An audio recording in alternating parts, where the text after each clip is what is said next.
நிறைய எம்பிரியோவும் அவங்க கலெக்ட் பண்ணி வச்சுக்கிறாங்க. ஒரு பெண் வந்து இனப்பெருக்கம் செய்யணும். எதிர்காலத்துல தான் நான் குழந்தை பெத்துக்க போறேன். இப்ப நான் இளம் வயதிலேயே நிறைய முட்டைகள், கருமுட்டைகள் இருக்கும்போதே ஹார்வெஸ்ட் பண்ணி வச்சுக்கிறேன்.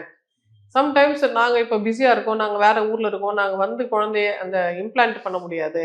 நீங்களே அந்த கருமுட்டையை வச்சுக்கோங்க. அப்புறம் வந்து எடுத்துக்கிறோம்னு சொல்ற பேரண்ட்ஸ் இருக்கிறாங்க. ஏன்னா எல்லாருக்கும் வாழ்க்கை சூழ்நிலை வேற வேற மாரி இருக்குல்ல.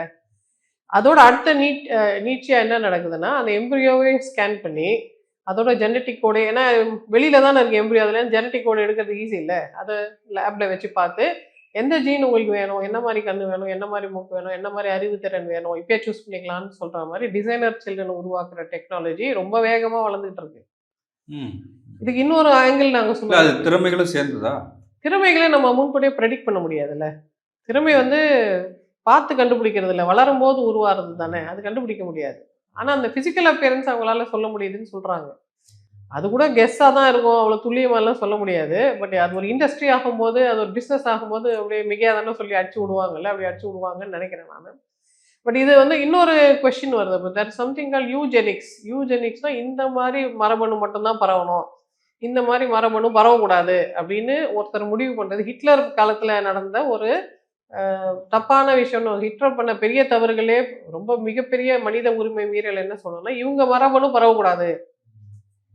ஹிட்லர் காலத்துல இருந்த அ ஜெர்மன் குழந்தைகள்ல யார் யாருக்கெல்லாம் ஊனமுற்ற குழந்தைகளா இருந்தாங்களோ, அந்த குழந்தைகள அவங்க கொன்னுட்டாங்க. அது மாரி மூளை வளர்ச்சி சரியா இல்லாத குழந்தைகள், மன ரீதியாக பாதிக்கப்பட்ட குழந்தைகள், அந்த குழந்தைகள்லாம் வாழ வேண்டியதில்ல. ஏன்னா, அவங்க எப்படி புரிஞ்சுக்கிறாங்கன்னா, டார்வினோட கோட்பாடுல சர்வைவல் ஆஃப் த ஃபிட்டெஸ்ட்ட அவங்க வந்து அப்ப இவங்கலாம் சர்வைவலுக்கு ஃபிட் இல்ல போல இருக்கு. இவங்களெல்லாம் அழிச்சுட்டா, அப்ப இருக்கிற நல்லா இருக்கிறவங்கலாம் நல்லா வளருவாங்கன்ற மாரி தப்பா புரிஞ்சுக்கிட்டாங்க. பட் ஆக்சுவலி டார்வினோட கோட்பாடு என்னன்னா, இவங்க வல்லமை வந்து உடல் ரீதியான வல்லமைன்னு அவர் சொல்லல. எந்த சூழ்நிலையிலும் பொருந்தி போறவங்க பொழச்சுக்கிட்டே இருப்பாங்க.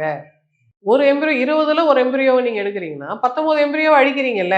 இப்ப நம்ம ஊர்ல ஒரு கலர் பிரச்சனை இருக்கு. ம். சிவப்பா அ குழந்தை பொறக்கணும்னு. அப்ப இப்ப அத கூட கருப்பா இருக்க குழந்தைலாம் கொன்னுடுவாங்கல்ல. போன நூற்றாண்டுல ஜப்பான்ல சைனால இப்படிதான் நடந்தது.